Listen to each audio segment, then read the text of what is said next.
தங்கத்தோடவே சேர்ந்து வெள்ளி விலையும் அதிகமாயிட்டே போகுது. நமக்கு சரியாக தெரியலை.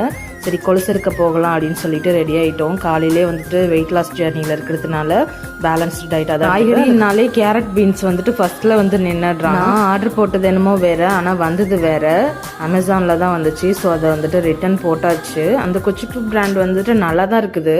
நான் ஆல்ரெடி வாங்கியிருக்கேன். அது என்னமோ தெரில, இந்த வாரமும் சரி போன வாரமும் சரி எனக்கு நேரம் சரியில்லை போல இருக்கு. எது போட்டாலும் ஒன்று மாற்றி வருது, இல்லைன்னா அன்டெலிவரபிள் ஆகிடுது. எங்கே போயிருந்தோம்னா கல்யாண் ஜுவல்ஸ்க்கு தான் போயிருந்தோம். ரொம்ப நாளாகவே கொலுசு மாற்றணும்னு சொல்லி விலை வந்துட்டு இந்த 3 மாசத்துல வந்துட்டு கிடுகிடுன்னு ஏறிடுச்சு. சரி ஸ்கூல் போக ஆரம்பிச்சிடுவா, ரொம்ப பெருசாக வேண்டான்னு சொல்லிட்டு மெல்லிசாவே எடுத்துக்கிட்டோம். அதுக்கப்புறம் பக்கத்துலேயே போத்தீஸ் ஃபுட் கோர்ட்டுக்கு போயிட்டு கொஞ்சம் ஜூஸ்லாம் குடிச்சிட்டு சாட் ஐட்டம்ஸ்லாம் சாப்பிட்டுட்டு வந்துட்டோம். ஸோ யூஸ்வலாக சொன்ன மாதிரி தான் அதே ட்ரெஸ் போட்டுட்டு கொஞ்சம் நேரம் நடந்து காமிச்சா. நாங்கள் வரும்போதே வந்துட்டு மல்லிகைப்பூ கட்டாம தான் வாங்கிட்டு வந்தோம். ரொம்ப நாளாச்சு இந்த மல்லிகைப்பூவை கட்டி அதை வச்செல்லாம் ரொம்ப வருஷமாச்சு. அதுவும் முன்னாடியெல்லாம் பூ கட்டணுன்னாலே வீட்டில் உள்ளவங்க எல்லாருமே வந்து உட்காந்து அந்த வாழைநாரில் தான் கட்டுவோம். அதெல்லாம் அப்போது. பட் அது எல்லாமே இப்போ மெமரிஸாக மாறிடுச்சு.